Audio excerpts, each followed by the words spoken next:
Welcome back to Best Perspective. I'm Stefan Rapazzo, your host, and pleased to introduce this episode's guest. And I'll start with a rundown and a career snapshot. And I'm going to have to catch my breath for this because it's going to take just a second to get it all out. The current Growlers coach of the UFA, once AUDL, two-time college Southwest All-Region first team. Four-time club women's all-club first team on the ULTI-World list, ULTI-World top 10 FMP in 2024, ULTI-World top 5 FMP in 2025, the Kathy Pufall Spirit Award winner in 2024, three-time WUL MVP, college D1 champ, and a three-time silver medalist, college D1 champ as a coach as well, USA Masters champion with the Golden Poppies, WL champion in 25 with Super Bloom, PUL champion 2019 with Revo, WCC champion in 2010 with Fury, WUC champion 2016 in the women's division, 2024 mixed, World Beach Ultimate champion 2017 mixed, six-time USA Club champion with Fury, two-time World Games champion in 22 and 25, one of the owners of Cut Camp, and a newly inducted first ballot Hall of Famer. It is a pleasure to introduce Kaela Helton. Kaela, how are you? I'm good. That's a mouthful. But thanks for having me on.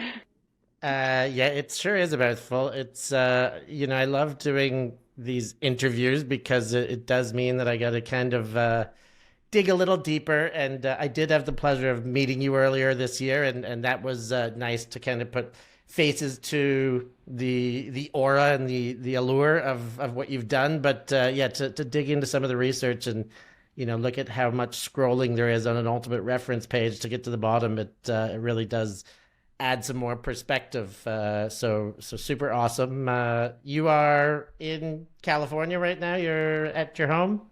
Sunny San Diego. I know most people are getting dumped on with snow this week, so I don't want to talk about how nice it is too much, but it is sunny outside. Yeah, fair. I got some nice weather here too, so us two can bask in it while the others are shoveling snow. Are you a true Californian? Are you born and raised in California, or is that kind of your adult life? Yeah, I grew up in Humboldt County, which is like really Northern California. It's where all the redwoods are, Mm.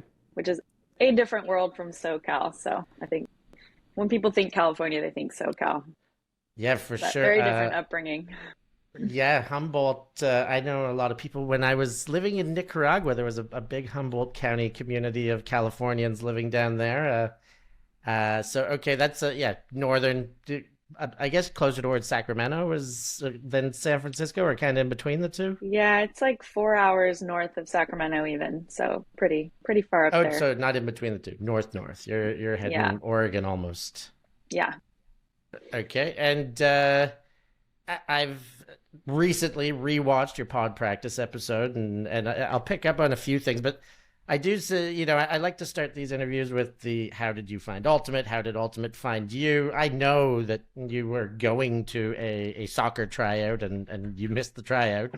Uh, Yeah. tell me more than that. Elaborate on that. Like, what was A, how did you mess up and miss the tryout? And then B, did somebody like hand you a pamphlet? Did you know a little bit about Ultimate? Like, how did you slide into Ultimate from there? Yeah, so we actually used to play Ultimate in like the gravel parking lot in my middle school growing up. And so I was a little bit familiar with it, definitely not the structure version, just kind of the kid version. And then one of my friends who I went to middle school with and high school with went to UC Santa Barbara. And he would come back in summers and tell me about how Ultimate is actually a real sport and it's just like super fun and I have to play. And he would tell me about like specific women's players on the women's team there that he thought I would really like, that he was friends with. And I actually ended up going to Santa Barbara and like my plan was to do sports in college. I had a track scholarship offer and a soccer scholarship offer, and just the schools weren't a good match. So when I ended up at Santa Barbara, my plan was to do a walk-on tryout, and just being a scattered college freshman, like messed up which day it was, went a day late, and they had so many walk-ons that year that the coach just told me to come back the next year. So I obviously couldn't drop sports completely. So I just remembered him telling me about how fun Ultimate was. So I went to the first kind of tryout pickup thing. Did not take it seriously at all. Like came straight from the beach in flip flops. Didn't have shoes or cleats with me. So I played barefoot the first time, which looking back is pretty embarrassing. But the vets were like super nice and encouraging and wanted me to come back despite that. And then yeah, like that very first time, met some really cool people there who were also freshmen who were also trying it out for the first time, like Carolyn Finney. And then, Carolyn Finney yeah, goes never right went back back. to the very beginning with you. Very beginning. Yeah, we were rookies together on Burning Skirts. Wow. So a few questions to follow up with that. Your move to Santa Barbara, that was from Humboldt County, like that was kind of your first move away from home. Finished high school and went a few hours, a bunch of hours down south. That was Yeah, it's like a 18-hour drive. okay. That's Pretty crazy. far. In state, 18 hours. California is massive. Yeah, you think about Europe. That's maddening. Okay, and then so you did play some basic rec parking lot ultimate, and you said that there was a friend or a person who was kind of I guess planting the seed at this stage, saying you should give it a try. Do you remember who that person was? Yeah, his name's Joel Armenhuilen. He doesn't play anymore, but he played for Black Tide at Santa Okay, Barbara. Um, okay, so he was legit yeah. in the early days. And then once you did get into Burning Skirts, Carolyn Finney was there. You two have obviously amounted to being, top class players. What were you were still rookies? I mean, you had to start as a rookie. You had a little bit of experience, but were there people around who were kind of running the show, or kind of mentors at this stage, like captains that you remember, people who were really putting into Ultimate, who had any impact on you staying and sticking with the sport? Yeah, for sure. I mean, the crazy thing is like skirts hadn't been good for a long time. Like I want to say decades. Um, there was no like recent memory of them being a good team. However, the how the team was structured and like the amount of intention that the vets and captains put into the team made it feel like a good sports team where you could accomplish a lot. So I know for me and Finney coming in, where we're coming from like really competitive high school sports, we just expected to be good. And so our rookie year, we like kind of surprised everyone by being a good team. We won Sendex, and Finney and I were like, yeah, of course we won Sendex. And all the vets were like sobbing after we won because they just like didn't really have the expectation of doing that well. And we made it all the way to the finals of nationals that year. And again, for me and Finney, it was kind of like, well, yeah, this is how this works. But Winning's for what them, we it was do. like, yeah. But I think the culture that they had built already. So for us coming in, it wasn't like we did all that. It was like the team had already had that structure of like really good teammates supporting each other, good leadership from captains and all that stuff. So we got pretty lucky there. Nice. You obviously have the pedigree that's very evident now, both of you at that stage as rookies. It sounds like you had impacting parts of the game. Maybe like, were you put straight on O lines? Were you like playing solid minutes kind of when you get into the finals, like right away in your first year? That they Oh definitely yeah. recognized your talent.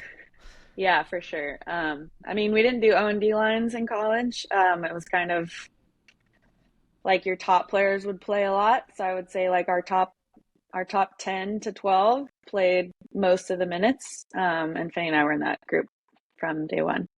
Nice. Who do you remember, captains or anybody who was any other greats that were Yeah, yeah. Someone you may know, Allison Maddox was actually captaining my rookie year. And okay? then Andrea Romano was the player that my friend Joel told me about when he would come back in college. So I actually ended up playing with her on Fury for a couple of seasons too. So Super cool. yeah. Uh, that's an amazing start to sport. Did you ever go back to soccer as like a proper invested sport? Is it something that you like kept like as a side sport, or did you try and manage both for a while, or did Ultimate kind of sweep you away at that stage? Yeah, not even a little bit. Like, I don't think I've played soccer since, yeah, like some rec pickup that freshman year. Pretty wild to think about. It is wild to think about. Yeah, I mean, I'd say everybody has some similarities of like, yeah, I was doing a whole lot of this, and then I found Ultimate, and we all get swept off our feet. It just tends to happen. So like as a bit more about this, like you were a track athlete, a soccer athlete. I think athleticism and speed, of course, is something. Were you pigeonholed as a defender? Talk about like how your offensive game developed. Is it did throwing come pretty naturally to you? Is that something that needed focus? Yeah, I kind of knew how to throw from middle school, weirdly. I don't remember having to learn that in college. Like I kind of just knew how to throw. I definitely had to throw a lot to get better at it, but I had like a bomb of a forehand just coming out of the gate. And especially in college, like most teams will force you forehand. So actually for a lot of years my forehand was way, way, way better than my backhand. Um, Okay. like a lot of Uh, years, I mean, it took breaking my wrist in 2021 for me to like really develop my backhand fully. Um, and just been relying on my flick for so long. Breaking your wrist. Well, that is the unfortunate part, but at least you get a silver lining out of it. Uh, so then you were, you know, an offensive player pretty immediately, and able to kind of the, contribute not just as an athlete, which is kind of to be expected, but it's something that I was curious about. How far is Santa Barbara from San Francisco or the Bay Area? Like, how I don't know my Californian Yeah. geography so well. Yeah, I'd say it's like 6 or 7 hour drive depending on traffic. Okay, so So still a move. quite a ways. Yeah. So then talk about end of collegiate career and uh starting to play for Fury, which you had a long run with, a huge run with. It I guess you had to move physically. You moved from Santa Barbara to San Francisco to start things off? Yeah, so we had a couple coaches in college who, depending on the season, how much time they were around, like sometimes they were around quite a lot. Sometimes it was like a practice here and there. And one of those players' name was Jenny Hanscom. She played for Fury for a while. Her husband also played for like Jam and Revolver. And she lived in Santa Barbara. And I remember her just like talking about Fury a lot. I didn't really have a full grasp of the what Ultimate really was on the club scene. But she would talk about Fury, and at that point, it was like solidly in the dynasty phase. Um, and she kept telling me I should try out, and to me, this was like this unachievable goal, and this team that they win everything, and they're this powerhouse team. And I respected her a ton. I was like, she played on this team. There's no way I would make this team, but um, so I kept telling her like I can't do that. And she showed up to practice one day and she was like, I emailed them and I told them you were coming to tryouts, so you can't make a liar out of me. So I ended up going to tryouts, uh, and at the like played really well throughout. The very last play of the day was like a me laying out on D next to one of their returners laying out to catch it. And I basically like hit her elbow, like full speed layout into her elbow as she was laying out, and I lacerated my liver, like punched a hole in my liver. Oh my God. So this is my last year of college. So like straight to the ER, all this stuff. But I actually ended up making the team. Um, Jesus. and Uh, so the very first tournament that I played with Fury was Club Worlds in Prague, which okay, is like this insane. that that and now is that because you missed part of the season with your recovery from the lacerated liver, or is it that was just like tryouts? And I mean, there surely was more of a season than that. Was that just recovery time kind of got you there? Yeah, basically. Jeez, I remember I want to know. going I'm so to, curious about this injury now. Go on, and I'll ask you more. yeah, there was like an early season tournament before Worlds that I wasn't able to play at because of the liver recovery thing. But yeah, Why pretty is wild. is okay? Before I go into more about Prague, and is that your most debilitating injury that you've suffered in your career? That sounds wild. I've never heard of that injury from playing. Yeah, it's pretty common in like car accidents, is what the doctors told me, because you hit the seatbelt really hard and things like that. So it was difficult to explain what exactly had happened, and they ended up just saying, you know how in the hospital like the phone tree thing. So they ended up just saying like she was playing football and like whatever got hit, but yeah. Okay, So wild. I get weird injuries like that. I don't get the usual ones. Okay, Um, well, I maybe I'll ask more about injuries towards the end here. I want to yeah. more about your career is really what I want to get into. I don't want to dwell on the injuries, but that is a wild one, and maybe we'll have I'll ask you more about injuries when we get to have a drink around a fire or something like that Yeah. sometime in the future. So you made the team. You won Worlds, your very first tournament. You got onto this team that was already a dynasty, as you said. They won 5 championships prior to that. Now, okay, so same question that I asked basically now with Fury. Like, okay, you made this team, you came in, slow and steady because of the injury. Once you were fit and playing, were you integrated completely into this team? Like, where was your skill level? Where you believed, or where they believed in you right away, and you could be an immediate contributor on this kind of a team, or was it a bit of a slower integration, and you had to play roles first? Yeah. So what I would say is Fury does a really good job integrating new players. So for to answer your question, I got meaningful playtime that whole season, like for into the club championship series, but also at Worlds. Like I was playing meaningful playtime in the finals in a universe point game against Japan my very first year. So like on the biggest stage, I'm getting meaningful playtime, which like I think just set me up for the type of career I've had where I don't shy away from those moments. And it's just like getting those opportunities early was such a gift. Um, it was a bit of a difficult transition just because in college I'm basically playing every single point, like literally every single point. Right. Um, and Certainly by your running the senior show, years. like I mean freshman year. So Really?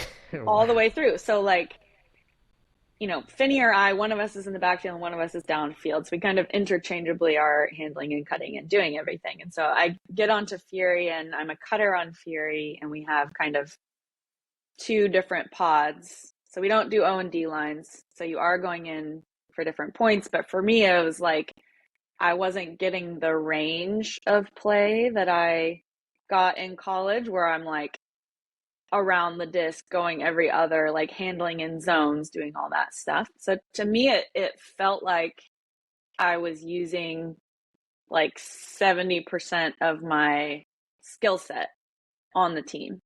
And I think like that is kind of part of what the Fury system is like you are part of the system. And so most of the time you're not using like your peak abilities skill set. And that means that the team overall is going to win more because you're not relying on people playing their best all the time. But just transitioning into that is like kind of a rude awakening if you're used to being the every other like player on your team. Yeah. And just over the years playing Fury, I watched rookies coming in and like having a really hard time with that transition. And it's either that's a good fit for you and you like mesh into that, become part of the Fury system, or you don't stay around. And like that both happen. Wow. So is there a lot of turnover? Like, I guess, did you see in your years there that there were people who walked through the door that were immediate fits, and there are people that walked through the door that maybe wanted too much, and kind of didn't quite vibe. Like it was evident enough seeing that turnover. Yeah, I definitely saw both. Fury's one of those teams where like, you play 10 seasons with Fury or you play like one or two. There's not really that in between. It's like you fully Right. buy in or it's just not a good fit. Yeah.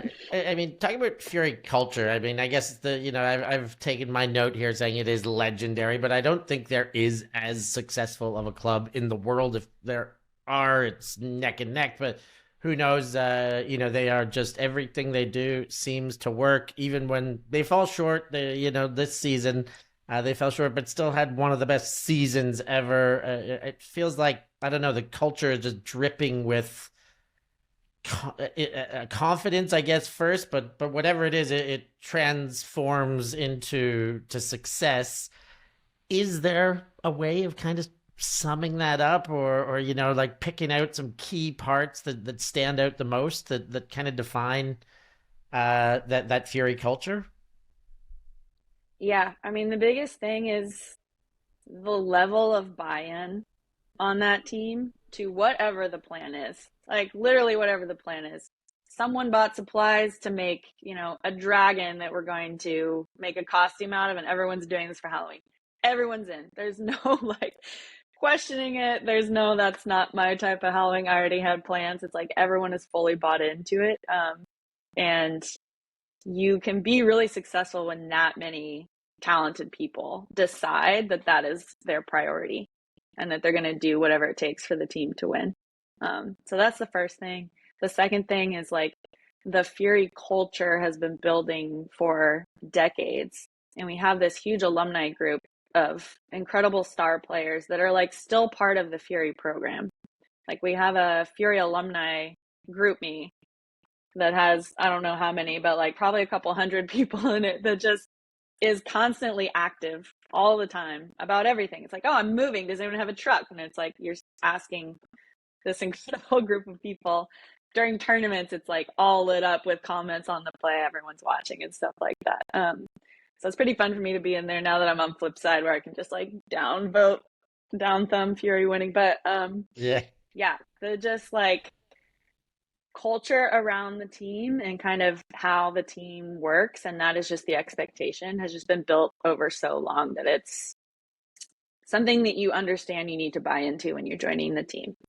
Obviously that comes with like an incredibly high level of time commitment, where it's just expected you'll be at every practice, and if you're not going to be, it has to be a really good reason. You have to explain that reason to the team. So I think Wow. not a lot of teams have that level of expectation from their players. Expectation, and I guess level of elite internal nature. I heard you talking about that too. Like every training at Fury is pretty much a semis level kind of nationals game almost. So iron sharpens iron. I guess they get that to go with the cultural side. So Yeah, for sure. you won 6 championships there in 12 10 years, 12 seasons. in 12 Yeah. seasons. So every other, I mean, I know that there were some runs in there of winning and some runs of not winning, but still medaling. It seemed always. When you eventually left, it seemed, now I'm not making assumptions, putting pieces together. This was a post-COVID kind of a move, when like you were Fury pre-COVID, Yeah, or had. so I played Yeah, go Fury on. 2010 through 2022, just through Worlds 2022. So I didn't play the series. Um, and I was living in San Francisco up until 2017. I moved to Raleigh. Goose and I met at Worlds in London. He was living in Raleigh. I ended up moving there. So I lived there in the off season and through basically half the 2017 season. And then we moved back for like the second half of the season. So I kind of did like a half travel year.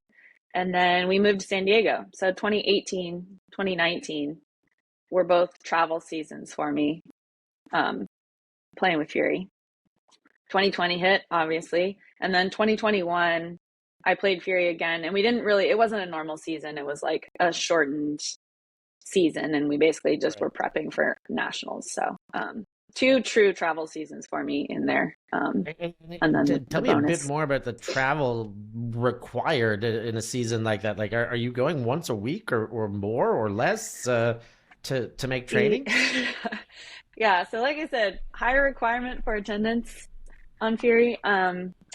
You can ask for like what we call them a clause if you are not living locally or have something else happening in your life. I there is practice every weekend. We usually will have one practice weekend off for the season, maybe two, at least when I was on the team. So I was going to three of every four things. So basically, three out of every four weekends was either practice, practice, tournament, or practice, practice, practice, And that and was one whether it weekend was off. a coast to coast flight from Raleigh or a whatever that drive is. What, 5 hours more? I think it's more from Yeah, San Diego to I San ended up Francisco. flying. You could get pretty cheap flights from San Diego to the Bay, and we lay out our season schedule early, so I was able to book flights like super early on, get them really cheap, and then just go up and back for the weekend.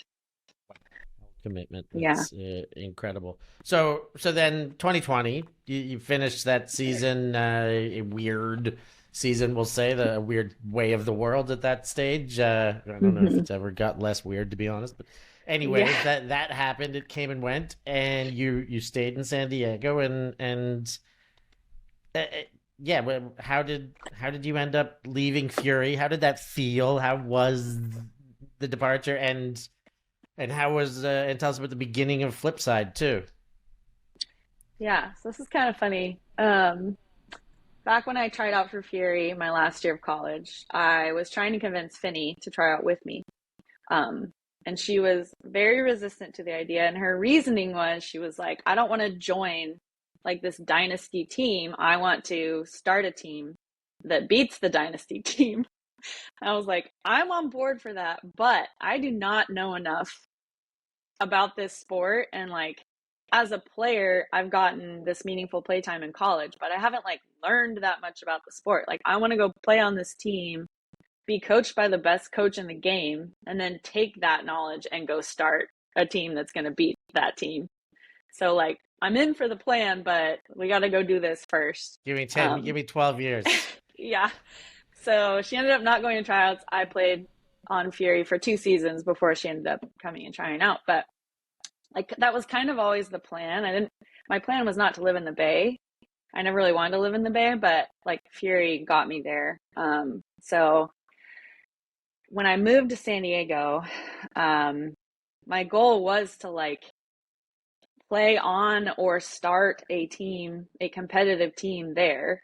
But like, you need the group of players who want that. And when I first moved to San Diego, there's a local women's club team here already. There's lots of mixed teams. The teams have been kind of ebb and flow about like which team players play on. It's not super common for players to play on the same team for a ton of years. It's like people jumping around trying to join a team that will make nationals. Um, so I didn't really feel like that is what the community wanted. So I just kept playing with Fury. It's also very hard to leave a team like Fury because of all the things I mentioned, and that like iron sharpens iron at practice. You cannot get that anywhere else. Um, so kept playing with Fury, and then so 2021, there were a group of players who had won college nationals in 2019 with UCSD, who were talking about forming a women's club team because some of them had gone off and played mixed, and various things, or like traveled up to the Bay to try and play on a good team there. Um, and they basically wanted to like just make a women's club team with the goal of being a good team, making it to nationals, getting into semis, like that type of level. So they approached me about either help with that or asking if I was interested. And this was like, I jumped at it because this is exactly what I was hoping to happen in San Diego, but I just didn't think it was there. But as soon as there was like that group of people who that's what they want, it's like, yes, I'm 100% in, and like, I want to Who do this and I want to who were start this these team. arm twisters? Who were a couple of the people who were twisting arms? Yeah, Avery Jones. It's actually a lot of the players who are on the team now still. Okay. It's a Were young like, team, I guess. It's a 5-year-old team now? yeah, we've Four? played Yeah. 4 seasons now. Okay. Yeah, yeah. And then the coaches from that year in 2019 were also planning to play and coach on the team. So Alicia Storn, who coached UCSD with her husband Carlo, played on the team our first season, and he coached the team. So CSD, University of California, San Diego. What are they called? What's yeah, their college like mascot name? Or yeah, like for they Ultimate? are Dragon Coalition or DCO. Jeez. U.S. college names just blow my mind. I know. Uh, okay. But And go on. yeah, so that was kind of the off season of 2021. So 2022 was our first season. Um, we won in 2021, and 2022 was a Club Worlds year. So my kind of caveat was like, I'm going to play Club Worlds with Fury and the club season with Flipside. Um, and then I ended up being on the World Games team that year as well. So I was kind of all over the place Right. that season. But so played through Club Worlds with Fury, even though I was like practicing with Flipside and going to tournaments and things like that. And then played the series Wild. with What Flipside. what is what does the naming of Flipside mean? What is Flipside? You got like a couple fish swimming in opposite directions. Like what's going on there? What's Flipside? Yeah, what is it? Yeah, so yeah, we have like the breakfast food thing and the shark. There's a couple different stories about this. The one that I will tell you is that on the college team that whole group was part of, their coach liked to point out what he would call the eggs on other teams. So it was like the players that would crack under pressure on the other team. So he would talk about like, here's the egg on that team. We're trying to break them, blah, blah, blah, blah. And that turned into like, well, we're going to crack the egg. We're going to flip the egg. We're going to make scrambled eggs, easy over eggs. So that turned into this whole like, yeah, culture of Okay. breakfast food. All right. On the flip side. Amazing. Happy to hear all that. It's all news to me about these San Diego teams. You have also mentioned that, World Games, you played twice. I know that you were cut very close to making it the 2 years prior. So it must have been even more of a fulfilling selection for you. And I hope we get to talk a bit about World Games. But you also said that prior to this 2025 World Games, you had played in some capacity with every single person on that team prior to being Team USA World Games. You played with everybody. You've got, you played with Finney from the beginning, just with Fury. You've had so many incredible teammates. I want to know something I have called dream mates. Who's out there that you would love to play with? I don't know if you get a handful, two or three. You could list them off, whatever. But like, I don't know. Are there people out there that you've never played with that you'd be like, yeah, that is somebody that you know, I guess a bucket list teammate, if you will. Yeah, that's a great question. I mean, truly, I've gotten to play with a lot of them. I think I'm just starting to break into the like European scene a little bit. So there's a lot of players, and some of them I got to play with at CFC, which was very cool. Thank you for that. Thank you. A lot of players that I've like watched from afar, where I'm really impressed with the European style of just like boldness, just bold style of offense.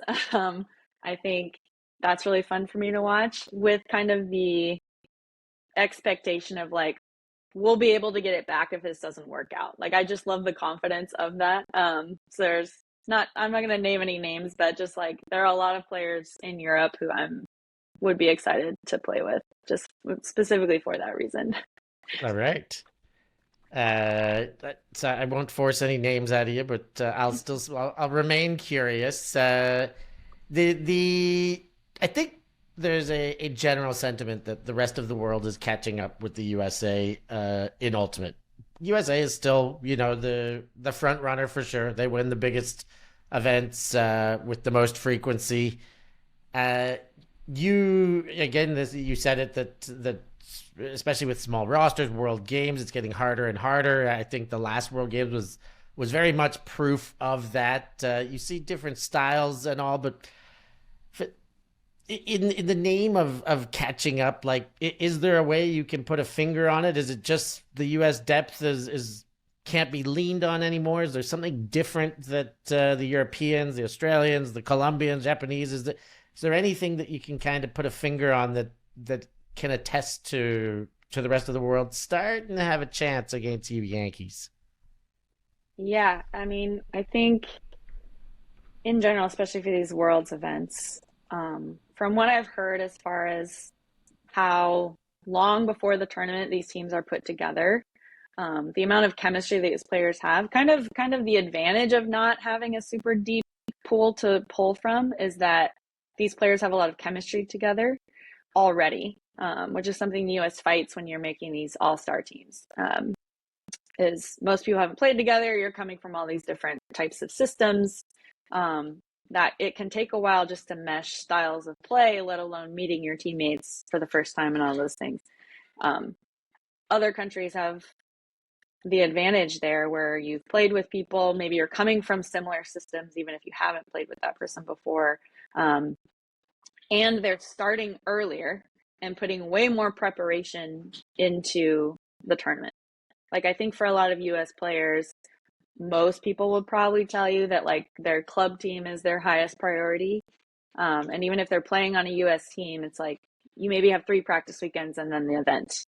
So it's hard to commit completely the way you do to a club team.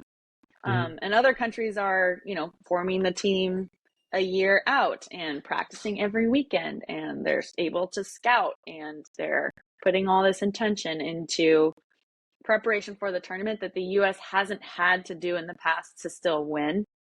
And I think like the fact that we are not making that as much of an effort in preparation as the other countries are is catching up to us in results.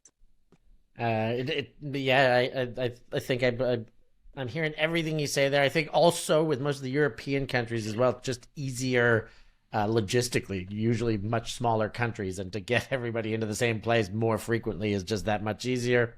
Along with Yeah. everything else you say there, I think that resonates. That sometimes I'm half in, half out of the camp of the early selections. I do definitely think that there is value in the cohesion for the long time. But I also think that, people find form later sometimes. I think that's what the US do end up netting with their slightly later selections. They have less prep time, but they kind of select knowing, the very current form, which can be helpful as well, of course. So a little bit Yeah, of both, for but sure. good theorizing on that. So here's my fastball out here, my curveball. But with the USA, you have been part of the beach team in 23. That I think that was a shock, but I think everybody was like accepting of the shock that France put up one of the most perfect games, one of nearly perfect games there's been, and US still battled toe to toe, lost by 2 in the end, but a hell of a semifinal. But to finish third, I think was a bit of a disappointment, or a disappointment. A lot of that squad came back this year, 2025 in Portugal. I think there was 8 players returning, including yourself. And my own personal dubbing was, this looks like a bit of a redeem team. They got to make up for not winning.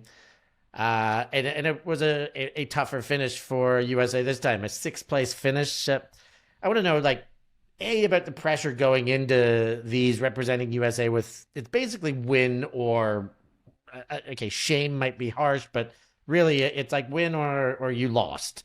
Anything but gold medal is a disappointment. So a bit about the pressure, and then I guess because you've had to, like, how do you individually kind of deal with the disappointment that comes with it, and how does that get dealt with as a collective as well? So a bit of unpacking there. I kind of set that one up for you, but yeah, if you can talk on that a bit. Yeah. Yeah. So that 2023 loss, like you said, France played an incredible game. I mean, we got one block on them. We turned it over twice. And that's it. That was the whole game. So like, and those games are so fast. You don't have time to make adjustments. There's no half time. You just flop sides. There's no time between points. You get one timeout for the full game. So it's like that once that game starts, you're just like fast paced in it and it's over before you even realize. And so I think the fact that they played such a clean game, especially on beach, is so impressive, and they deserve to be in the final. Like, nothing else to really say about that. Was it like a punch to the gut? Like, absolutely. I think, like you're saying, there is that expectation that you're going to win from the US, but you can't get ahead of yourself. Like, you still need to do all the little things. You still need to do the scouting. The players still need to play well. Like, and like I'm saying, the margins are getting like thinner and thinner and thinner. So they put together an almost perfect game and we didn't. And like, that's why I play this sport, is for games like that. Like, I do not want to beat teams, 15-10 and win a championship. I want these like razor thin margin games. So as much as that was hard, like, I would prefer that over walking through and winning a gold medal easily, which is why I put mixed only for this next cycle. I actually think mixed beach is the hardest division to win, for a couple of reasons. It's like, I agree 100%. Yeah, mixed in general, it's harder to form a cohesive team in a short amount of time on the mixed side versus single gender. There's just like a lot of extra moving pieces and styles of play. There are way more ways that you can match up against other mixed teams depending on like where their gender matches are on the field. So just the strategy of it is deeper. Beach itself, just like harder, more important to play the possession game and harder to do, especially if you're not familiar with your teammates. And then usually it's a much deeper division. There are more teams, and other countries stack their mixed team. And like, the US doesn't specifically stack their mixed team, right? Like, I would say most of the well-known single gender players are on the single gender teams. Mm-hmm. So like, for all those reasons, to me, the cards are kind of stacked against us in the mixed division. And like, I chose that anyways because I want those games. And yeah, going into this cycle, I think we just didn't put in, like I was saying earlier, we just didn't put in the level of preparation leading up to or at the tournament that we needed to win. And I think like, it really does show how good other countries are, where we're losing multiple games at these tournaments because we aren't prepared for those games. And it's like, no other really way to say that. No matter how good individually your players are, if you as a team aren't prepared and able to execute on a plan, then you're not going to win. And like, I'm happy about that. I would not want to win having not done the work. So. And so moving forward, is this something USA Ultimate, as far as you know, I mean, you're not speaking on behalf of them, but as far as the team talk goes, kind of hearing the whispers and whatnot, is this something that is going to be addressed, particularly in beach, particularly in mixed beach, moving forward, as far as earlier kind of selection, or does beach kind of get a little bit of a second fiddle vibe in the US as far as the surfaces go? Yeah, it has been that. My impression is that it has been that. And I think, especially losing twice now, we've kind of forced their hand as far as like, if we want to be winning these tournaments, then we need to put a little more attention and intention into how we're going about making those teams, like setting them up to win. And yeah, I think losing is a great motivator at all levels. So yes, excellent fuel. I Yeah. remember way more of tough losses than I do my great wins. As much as I'd like to paint it the other way, those are the ones that stick and burn into your memory. Yeah, for Uh, sure. tell me about so you. I'm gonna go back to your successes here. Of course, you started winning. It happened with your college career. It happened with your club career. How do you stay? I guess how do you stay motivated? I know one of the greatest players I ever met was so awesome. He was a volleyball player. He came in. He just started winning. It was kind of like almost easy for him. He was lucky to be a dual sport athlete and ended up going back to volleyball, which kind of sucked but it was more of a challenge for him. But I don't know, like, what kind of advice might you have for people who do kind of like jump onto a team and get early success, like as far as like staying motivated and staying kind of locked into to wanting to be better still when maybe there's some sense.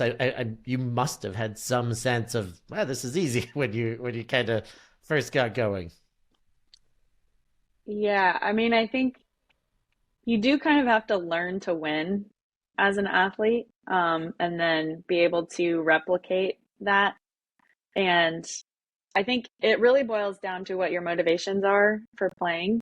My motivations have never specifically been to win, even though my goals are to win. Um, but I really enjoy the process of getting myself to a position where I have the opportunity to win.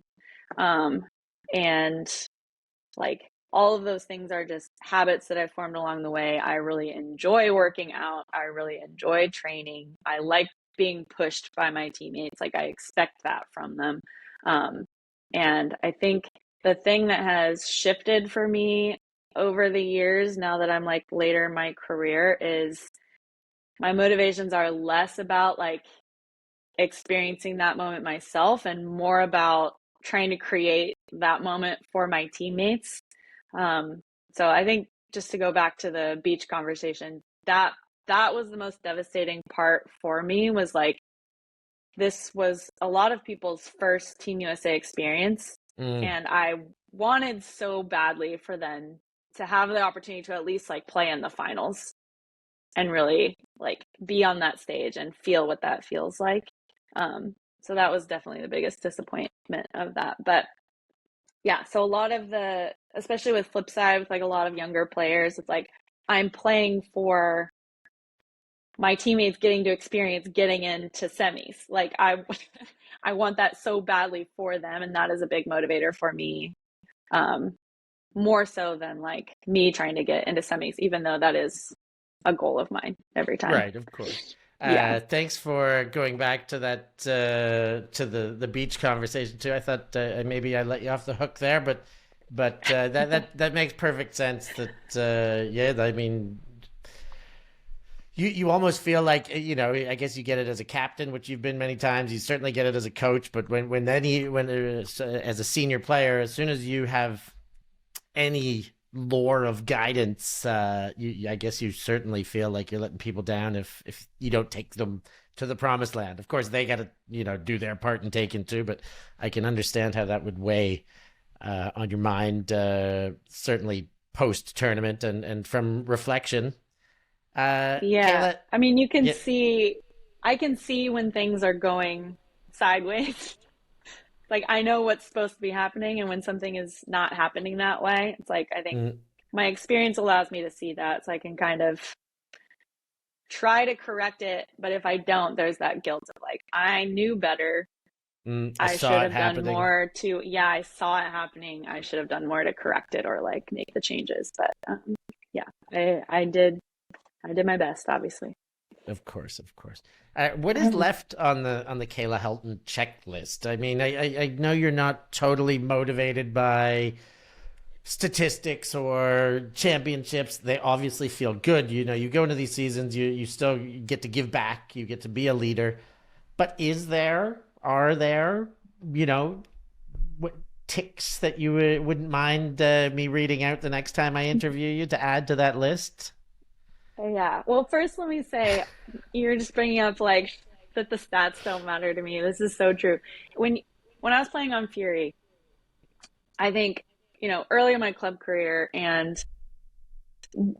the media will always have certain players that they talk about constantly, right? There's like two or three players on every team that are just going to get talked about. It's like, Mm-hmm. um, Let's run the Kaela even if package. it's like, yeah, even if it's like Carolyn Finney throws a dump and then, oh, someone gets a layout block, but Carolyn Finney picks up the disc, and it's like the focus is always on the player rather than like the actual play. That has always bothered me. And I think it's kind of, especially coming from a team like Fury, where we all value each other equally, regardless of what kind of the outside values. And everyone has their role on the team. And sometimes your role is that you're this like attention. Sometimes your role gets more attention than other roles. And like, to me, the best way to handle that as a group is like, well, internally, we don't care who is playing the flashy role and who is playing the selfless, no one notices role. But to me, like, stats, people publicizing stats and making a big deal about it has always bothered me, because it's like, that doesn't really matter. It's like the person clearing space is just as important to the team as like the person who's throwing the goal.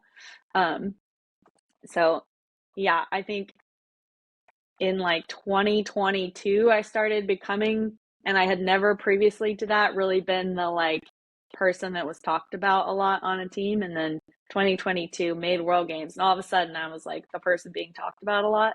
And it's always just been funny to me, where I'm like, okay, I guess I'm like the flavor of the day I don't understand, now, but but okay, like sure, whatever. sure. Yeah, it's funny. But anyways, well, your question Stats are was about, sensationalizing. Well, I guess what's left on this yeah, checklist? It's certainly not a yeah. personal accomplishment after that. Are there championships that are still to be won? Is there, more of the same championship that there is still to be won? Is it have to be done in a different Yeah. manner? What's still out there? I mean, I would love to win nationals with Flipside. Um, I You would gotta love to make recruit Finney. semis with Have you been Flipside. recruiting Yeah. Finney again since? Oh yeah. Oh yeah. Okay. For sure. Yeah. Better believe it. Yeah. I get into semis with Flipside, win nationals with Flipside. That's like would be so incredible. I like want that so bad for that team and that group. Um, I, as you know, have been starting to like say yes to more experience based tournaments. I think like I'm in the phase of my career where people want me on these like teams that I can join. And yeah, Confirmed. why not? Why not go like play Paganello with a fun group and try and win it? Like that sounds super fun to me. And so I'm basically saying yes to all of that stuff now. I've never been to Windmill or Paganello. Um, so yeah, So those types of experience are high you on get the some list bucket for me at listers. the All moment. right, good. Yeah, I'm yeah. that is very good news for me. Because I have some invites for you that one you know about and one you will by the end of this conversation. But very, very, very exciting stuff. There's so much I want to ask you about, and I'm going to try and keep it brief enough here. No, I'm not going to ask you about the future of the sport. But yes, I will. Yes, I am. The future of the sport. Promo marketing. Okay, so just because you brought up stats, like for me, stats are sensationalizing. For Stats sure. sells superstars. I mean, the Yeah. NBA, the NFL are like hinged on, like their marketing hinges on come to see LeBron James and the Lakers, come to see Giannis and but like it is, the poster boy, the poster girl, the things like this. I don't know, like, what are we doing right? What are we doing wrong? Let's say, in a perfect world, what could evolve right for Ultimate to be on a bigger stage? Maybe I don't know. What do you think Ultimate needs? Is kind of the question that you can answer, kind of in any direction you like. But that's my curiosity. Yeah. I mean, to me, the more people we can spread Ultimate to, just like get the word out, the better. I think like I especially see, because I coach and run cut camp, which is like high school age.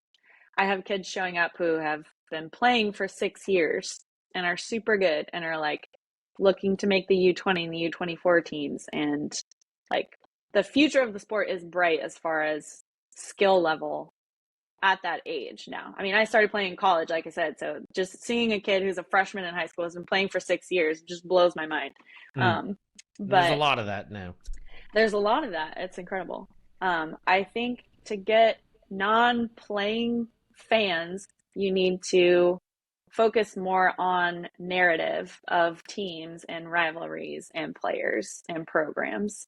And I think like there's some amount of that, but club teams are pretty self-focused. Like you don't really have an incentive to tell the world about what's going on with your team. It's like because you're just putting in all this time and effort to make your team to try and win nationals. So like it's not really part of your team goal to like grow your fan base. But anytime a team does something, anything to attract attention, I think people really love it and embrace it. Like how Machine used to have their Mean Machine Twitter account, or like they would post highlight videos and then post low light videos, and people just like want to see that content and like want to know more about these teams. And I'm not sure how to really spark that, but I think people would really enjoy it, and just as passive fans would like that. Yeah, I like it. I think that's I think content creation has enabled a lot more teams to kind of speak their story, sell their story. I mean, more teams need more dedicated people with more roles, social media managers, blah blah blah. It's hard to do and to assume these roles, which are basically not even volunteers. It's like beyond volunteers. These people are like paying to play and investing Yeah, their life and their time. And okay, I'll run the account, or I'll get my sister to run the account. It's a lot to ask. But okay, I like it. I'm always curious. I just want more money in the game, because I think with the money, then the media can be a bit more influenced. Those for narratives can sure. tell. There's a bit more that can be done. But always curious. So I couldn't help but ask, how long have you had Cat Camp for, and how did that kind of become yours? Because it existed, and then there was an act where you ended up acquiring it, right? Yes, the original founder is based in Chicago. Me and some partners bought the company from him in 2019, which was a pretty tough decision when COVID hit the next year. So that like summer camps is not the business you wanted to be in Yes, 2020, social but camps for yeah, youth. yeah. So I've been building it back up since then, but I've been coaching there since 2018. Okay, so Um, it seems like things are going well since COVID. Seems like it's on the right track. I've not been, but you give it a little plug, I guess, at this stage. Where is it? Like, when does it go down? How do people get there? All that stuff. Yeah, so Cut Camp, like our core business, is overnight summer camps for high school age players. And we host them at universities. So the kids will come, stay in the dorms for the week. It's like a normal sports camp, eat at the dining commons, and then you have multiple field sessions. We try to fly in coaches from all over the country. We're starting to get more and more international coaches coming in.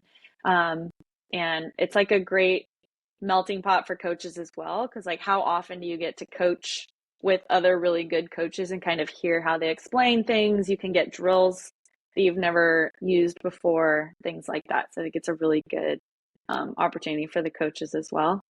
So this year we're having a main camp, and then we have like an elite camp version, and those are for players who usually they're juniors or seniors in high school looking to be meaningful contributors on their college teams coming up.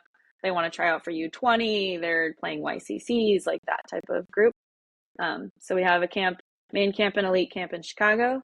We have 2 sessions of main camp in Oregon. We have an elite girls session, an elite boys session, and then we have a San Francisco session as well. Wow. And then And separate has from it that, go on? we run some tournaments. So High School National Invite is one of our tournaments. This last year, we were the title sponsor for the Pan American Ultimate Championships.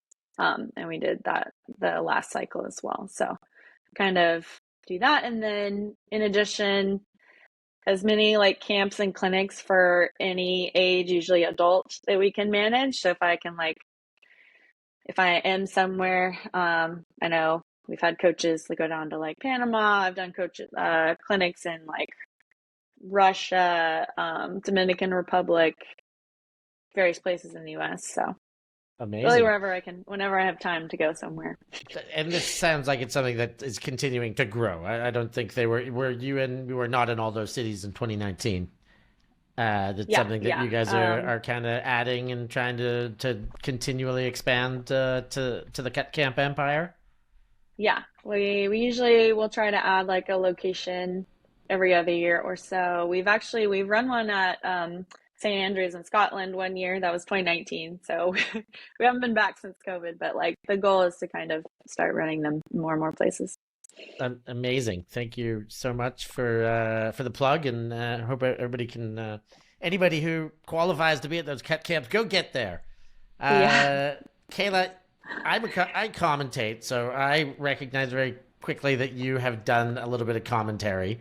I told you at CFC that you are my bucket list. I selfishly want to do some commentary with you. I think you do a great job of it. I do assess commentary quite well as well. You've done a couple tournaments. You've done a couple UFA and WL showcases, I think, as well. But how did it kind of happen? Somebody twist your arm, or did you put your hand up? Did you know you were going to be pretty good at it? Yeah, kind of just a couple of one-offs here and there. I I think knowing a lot about the game helps, obviously. Um, I can't do the play by play, but I think like I'm used to doing the step back and view the full picture of what's happening as a coach. And then the question for commentating is like, can you articulate that? So I think I mostly can. Nice. So But you've got a career post coaching, post playing, post captaining, post coaching. Should you choose to stay in the sport at that stage? Okay, vibes. I'm going to get into slightly more personal and then kind of rapid fiery questions here towards the end. yeah. Kaela, define your musical tastes? Oh boy. Okay. Well, Because you're kind of all over the map. I'm all over the map. I think I know where you're going with this, which is if I could walk around carrying a speaker in my day-to-day life, I would, Mm. blasting it at full blast. I like to Pairing with do like devices. surround sound. Mm. I like to do music for teams. I think like getting the team in the same mood is important, just kind of like setting the atmosphere. So as far as my musical taste, I like playing things that fire people up. And I'm like, it is fun for me to look around and see which songs are hitting with which people, and then try to like alternate which group I'm firing up. So my warm up playlists, I'll usually make a playlist for a tournament or a tryout or an event. Um, and I'll pull from that playlist when I'm playing songs, but then I'll just kind of like ride the mood of what people are liking. So I'm not just playing a set playlist where it goes down the list ever. Mm. I'm queuing up songs. All right, and you must have an incredible Rolodex of music because again, you were all over the map from. I thought we had like fixed young little DJs in Bonet and Aurora Leshnik, who the year before were kind of the curators of techno, but you kind of stepped in and timid, let's say at first started, oh, I'll run a playlist. And then by the end of the weekend, it was the DJ Kaela Helton for the rest. And yeah, even the line dancing. So you're a line dancer, or is that just something you dabble in from time to time? Yeah, so I started last off season. It was kind of my off season pursuit. And I couldn't get anyone to go with me because I don't know, people don't like country music or they just hear line dancing and they're out. Um, so I decided I was just going to go by myself. And if I was going to go by myself, I needed to know the dances so that I wasn't just standing there for hours waiting for the two that I know. So I like put in a lot of effort to learn them very quickly. So now I know like 90 line dances. So you like Um, YouTube tutorialed yourself and did some line dancing at home before you went to some line dancing events? well, the place I go to on Tuesdays, they teach three dances every night. So I try to learn those. And then if I see one that I like, then I'll look it up at home and try and learn it over the next time. Yeah. Wild. I would be one of the people who would probably shy away from that. I think even when we were in the bar in Lanzarote, a couple of people started going with you, and I was like, I'm going to the other side of the table here. That is not my cup of tea. But I know, bless them for that. But I feel like yeah, once people go with me, they realize it is actually fun and it's much easier for them to come back. That initial time. Yes, big questions here. This pod won't come out for about 2 weeks after I've promised Kaela. And I know you're making some decisions. I have touted you as the number one scouted player for pickups that didn't naturally make WCC with your home team Flipside. I know that you had a lot of teams interested. I know from them telling me. Have you made a decision? I have. I just committed and had a call with them yesterday, actually.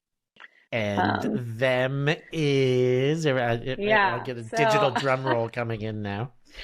I'm taking my talents to BFD Shout out of Bologna. Woo! Kaela Helton going to the European champions. You'll get to play with the likes of, well, their external players who are already awesome with Charlotte Schall and Ava Muller. You get some German World Games players, Martina Kumechova that you get to play with at CFC. And then, of course, the wealth of Italian talent over there, starting with Elena Bengi, Casarini, an amazing, amazing team that just got a whole lot better putting Kaela Helton in there. I think this is going to be one of the greatest club championships ever because I think this will be the last time that the pickup rules don't apply.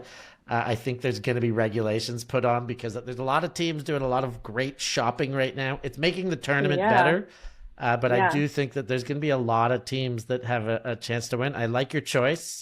Congratulations on making the choice. I think you've done well. And if that means you'll be in Italy or Europe once or twice more, that's pretty cool too. I'm sure I'll get to bump into you at those events. Yeah, that's the plan. And fun fact, I am actually Italian, like 2/3 Italian. And I've always wanted to play on an Italian team. It's just like been in the back of my mind for a while. So this is kind of a dream come true for me. And being on that call with them yesterday was really fun. Yeah. Who were you speaking with? Who were the captains? Sorrenti or Bengi or Casarini? Susie, I remember. Susie Casarini, Susanna Casarini. Yeah. Got to meet their coach, Carrie. Yeah. And yeah, I think like the most exciting thing for me is every time I play with a new group, I get to like get better at something. And just hearing how they want to use me on that team is a really good focus for me going into this year, I think, because it's just like I can still get better at things. And that helps with driving my focus for that season. So it's like nice to hear from them the role they'll put me in, and then that can be a focus for me this year. Amazing. But, any other major, like this year's big tournament is WCC? Is there anything else this year? Okay, so Flipside's gonna get Finney and make semis. Okay, well let's see. Hopefully at least one of those two things happen. But outside of your U.S. club season and your new Italian club season, anything else on the cards to report that's out of the ordinary? Well, I don't know what I can say, but like I said, trying to plan some more fun tournaments or competitive tournaments outside of the circuit. Okay. I'll be defending the WL Championship this year. That should be good. Been some interesting moves happening. Super Bloom. Yep. Okay. I'll be returning to coach Growlers again this year. And the LA men's team folded this last season, so we'll have some people coming in from that team, which is pretty cool. But yeah, I think kind of a light year on Frisbee compared to last season. I don't think it's going to end that way, Kaela. I don't think it's going to end that way. Okay, here's your true rapid fire. What's your biggest accomplishment in the sport? Can you define it? Biggest accomplishment. I mean, I was inducted into the Hall of Fame this year, which was very surreal. Um, and I think the like longevity of my career is unusual, especially with like that I have been getting better throughout my career. I think most people kind of like peak Oh yeah, somewhere and then get play for a get while rusty as and the their wheels fall yeah. off. Yeah. But I think like making World Games for the second time the same year that I'm getting inducted into the Hall of Fame is like crazy to me. Yeah, Um, and so I think, yeah, biggest accomplishment is probably that I've continued to improve um, throughout my career. amazing. I like the Hall And of Fame. It really does kind of tie up everything for you. That is such a huge accomplishment in itself, and it sums up everything you've done. yeah, one Uh, one thing I'm a little pretty proud of from this year is I had 0 turns at World Games the entire tournament, which it wasn't a goal of mine. Like no turns is never specifically a goal because stuff happens. But that was something I was really proud of coming out of the I tournament. never turn over. Never. Legit for Kaela at World Games, but inside reference there. Uh, what is your most prized club title? You've won so many, Hmm. 6 with Fury. Is there one that is like slightly more special than the others? Um, I mean they're all special, but I think I joined the team 2010. We won 10, 11, 12. Then there was a big gap in the middle, and then we won 17, 18, 21. And 17. So kind of the first win after Winning our it dry back. spell, winning it back. It was an incredibly hard fought universe point bloodbath of a game against Brute Squad. Um, and yeah, winning the title back was really special to me, especially since I'd been on the team for a while at that point. It really felt like I played more of a role than maybe I played a similar role in the early years, but like it felt a little bit like riding coattails, even though, like I said, I contributed those years too. But just winning it for the first time, feeling like I was a big part of it was really special. Amazing. And Finney was on the team that year also. So. Love it. Do you have a favorite? I mean, it's really only 2 surfaces for Americans. Do you prefer grass or beach? I mean, you don't play indoor, I don't think. Grass. Never played indoor. Yeah, grass over beach. I think I do love beach. There's always an asterisk when you play on beach of someone being like, well, on grass we would have beat you, or like, well, sand monster, I like tripped on this Mm, lump, or I would have had that one. And like, there's just you don't have that on grass. So I kind of like that. okay. No built-in excuses. Yep. Division, women's, mixed, or men's as a coach. Yeah, in general, I like playing women's for club and mixed for world's teams. All right. And I really enjoy coaching men's. So you like everything. I Who is? Uh, I classify you as one of my goats, so you can't use yourself. Do you have a greatest of all time in mind? oh man, It's a tough question, but Alex everybody loves Snyder. that question. Alex Snyder, nice Alex Snyder. Canadian-born American, represented both, right? Both U.S. and Canada. Yes. Yeah, yeah. I played Fury with her for a lot of years, and she is unmatched in just ability to shred defenses with her throws. Like regardless of conditions, wind, rain. We used to joke about how like as it got windier, she was just like would power up in her abilities. Her throws just got like crisper and better. But yeah, really inspired by not just her play, but like she's an incredibly good teammate, really good leader, really vocal, like very competitive and will push her teammates. Um, And like, I love that. I love when your teammates expect a lot from you. So just like really an honor to be able to play with her for so long. Awesome. High praise for Alex Snyder. I think I know that this one's going to be an obvious, but I'm going to ask it anyways because I asked many of my guests your favorite or the best coach that you've had. Yeah, I mean, Maddie is one of the best coaches in the game, if not the best coach in the game. Was coached by him for club for a lot of years, all the years, and then All of have your had Fury years, Maddie was the coach, so he was all of my coaching before Furies you started except playing? he was. He took 2 years off when he had his first daughter. Mhm. But he's always like been around and involved even when he wasn't the head coach. And then have had him as a coach for World Games and 2016 Club Worlds. But yeah, his superpower is his ability to bring a team together and create culture, even on a Worlds team where you have such little time. Just like do that. He can read a room like no one I've ever met in my life. He is incredible at huddle talks where he's just saying exactly what the team needs to hear in that exact moment. Um, and yeah, he's incredible. Miranda Roth Knowles is another one of my favorite coaches. She can kind of get in your face about stuff, which again, I really enjoy. Like if you're not living up to the standard she's expecting, she'll let you know in a really direct way. And I appreciate that a lot. She'll just Amazing. call you out.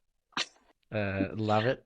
And she was World Games coach. Did you play under her in any other capacity, any club teams when you were in Raleigh for that time, anything like that?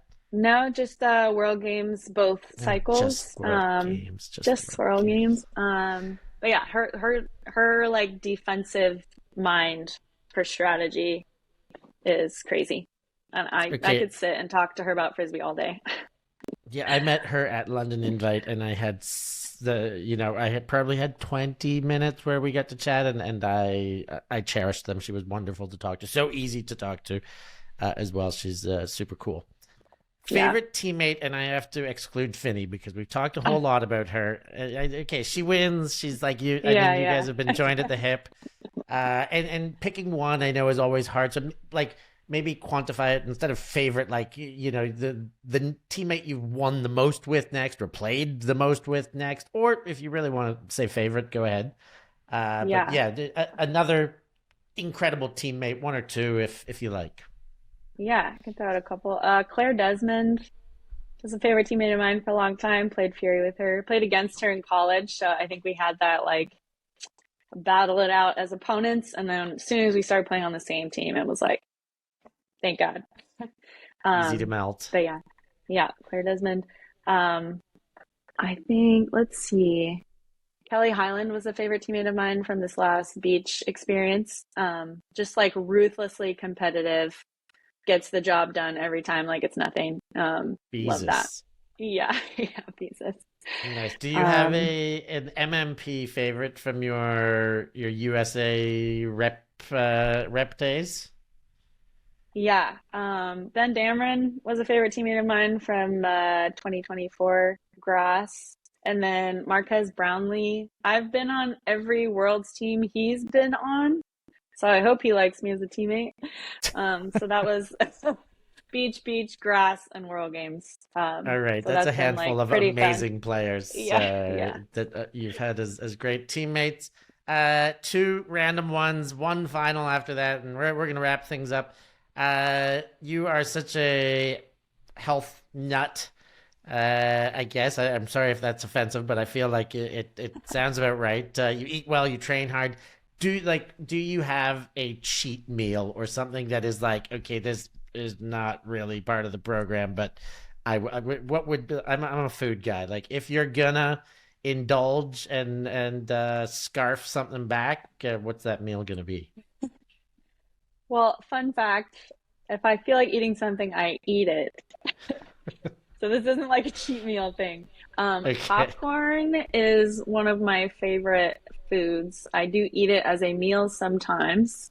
But yeah, that's like my comfort food. That's my hangover food. Um, That's Yeah. the one. Not that Popcorn. that's I always come back to popcorn, and then big fan of hot dogs. I know they're bad for you. What do they call them in the glizzies? Is that is a hot dog a Yeah, glizzy? yeah. Some people It's the call them that. weirdest. Yeah, right. Street meat glizzies. I don't know. All right, hot dogs and popcorn. That's a cheap enough date, but Yeah. today we're going out for hot dogs and popcorn. Hidden talent that not many people would know about. Do you have? Is there? Um, What does Kaela do that's yeah, interesting? so like I said, grew up in Humboldt in the middle of the woods. Not a lot going on. You kind of have to learn how to entertain yourself. So I have a lot of like arts and crafts related skills. I can make wire jewelry. I can like paint and draw. I was in a family band growing up, so my parents like play music, and my sister and I were in a band with them, so I can sing and play the Were you a mandolin. singer? Yeah, sing and Oh, mandolin. So and mandolin, yeah, super cool. yeah. Family band. That I did not know. That's a super cool hidden talent.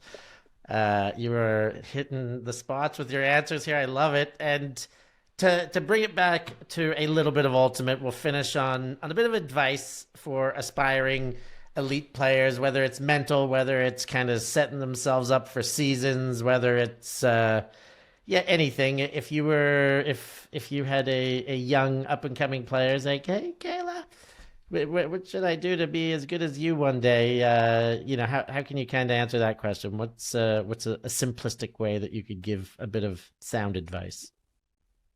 Yeah, I do answer this question a lot because of Cup Camp. I have all these young players. So my go-to thing is like throw as much as you possibly can. Um, train like like treat it like a real sport that you want to be a competitive athlete in and train that way. Most of the work you should be doing is outside of practice.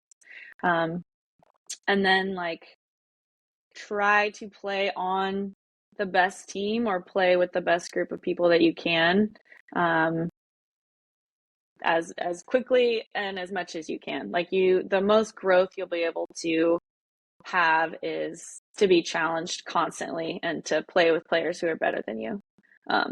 And yeah, if you can do those three things, I think for me personally, my biggest strength as a player is my mental game. Like I think there are a lot of players who are just as good as me skill wise, just as fast, just as experienced.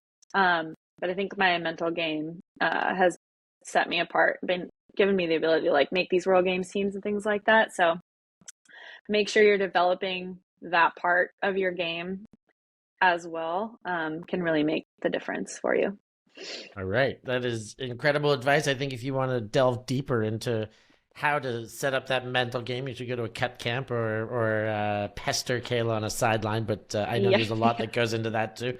I think of those pieces of advice, I agree, of course, with all of them. But I think the playing yourself up is the toughest one. I think a lot of people fall victim to loyalty and want to play with the crew they started with or stay with their friends and having some chance to go up and play in a higher level with strangers or new teammates. I think a lot of people miss that opportunity for the wrong reason. So very, very good advice. Mm-hmm. Wonderful. And with that, Kayla, I think we're going to wrap things up. It has been an absolute pleasure to have got to know you this year, to have had you over on the team for CFC, to meet you properly, somebody who I have admired as a player for many years. So amazing, and just as much of a pleasure now to be able to get you on this show, pick your brain, and kind of let more people in the frisbee world know exactly what makes you tick. So I thank you very much from the bottom of my heart for coming on. It's been a pleasure. Yeah, thanks for having me. It's fun chatting. All right. And with that, that's one more episode in the books. Thank you all for joining us. For Kayla Helton, I'm Stefan Rapazzo. We'll catch you all next time.